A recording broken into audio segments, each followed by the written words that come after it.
ধর্মের গোঁড়ামি, এটাও কিন্তু একটা বড় সড়ো সমস্যা হয়ে দাঁড়িয়েছে।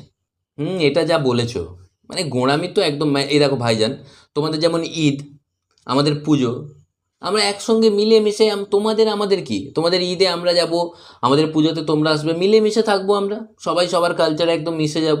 এটাই তো নাকি? একদম এটাই তো করা উচিত। হাতে কি ওটা? কি আছে ওতে? ও এটা, এটাতে লুচি আছে, খাও তুমি। লুচি ফেভারিট আমার, দারুণ লাগে। কোত্থেকে কিনলে? আরে না না, বাড়িতে পুজো হচ্ছে তো, পুজোর প্রসাদ। ও ফেভারিট ছিল লুচি আগে, এখন এখন আমার অতটা ভালো লাগে না, ডাক্তার খেতেও না বলে দিয়েছে লুচি। তো এই শুক্রবার তুমি ফ্রি আছো? শুক্রবার?